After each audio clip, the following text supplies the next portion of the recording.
Έγινε το λάθος. Να ο Καστίγιο μόνος του στην περιοχή. Απέναντι στον Εμπέντε πάει να πλασάρει κόρνερ. Ριβάλντο για τον Οκά. Πάει να περάσει τα κουνάκια τον Καστίγιο. Τέτα τέτ. Περνάει. Βγαίνει ο Εμπέντε και θα μπλοκάρει. Μόρις. Κόβει ο Οκάς και φεύγει ο Καστίγιο στην κόντρα. Και ο Ριβάλντο δίπλα του. Με ανοιχτή την άμυνα. Καστίγιο απέναντι ο Μάριτς. Ο Καστίγιο για τον Μάριτς. Το σούτ του Μάριτς δεν μπορεί. Ούτε ο Ριβάλντο μετά. Νίλσον. Η σέντρα του στην περιοχή. Πάει να περάσει ο Παπαδόπουλος. Παίζεται, λέει ο Κασναφέρης σε αυτή τη φάση. Ξανά κοιτάξτε την παλιά από τον Νίλσον. Στην περιοχή πάει ο Ανατολάκης με τον Παπαδόπουλο. Με αρκετό χώρο πριν κλειστεί. Πάει να περάσει για τον Οκά.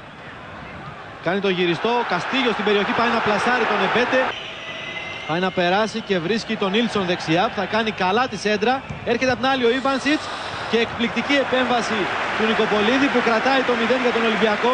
Να ο Τζόρτζεβιτς ζητάει στήριγμα στο Ζεβλάκοφ. Δεν το βρίσκει και πάει μόνος του να κάνει τη σέντρα για τον Μπόρχα. Η κεφαλιά του Μπόρχα και το Ριβάλντο να εκτελεί.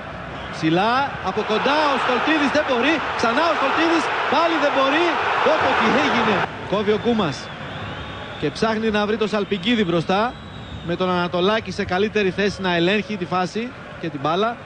Επιμένει όμως ο Σαλπικίδης, κερδίζει και τώρα τα δύσκολα. Το πλασέ από τον Παπαδόπουλο, η μπάλα στα δίχτυα του Ολυμπιακού.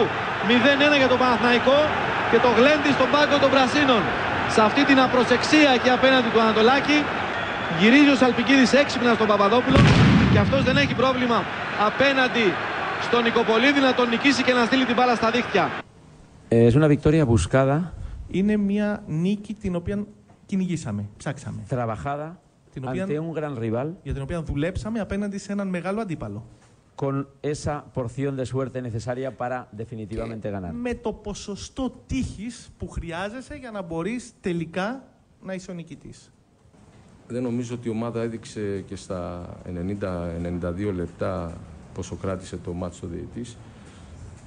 Ότι είχε άσχημη λειτουργία είτε στον αμυντικό τομέα είτε στον επιθετικό. Φτιάξαμε τις φάσεις που είναι δύσκολο να φτιάξεις 6 πολύ καθαρές ευκαιρίες. Δεν απειληθήκαμε εκτός από τη φάση του 75.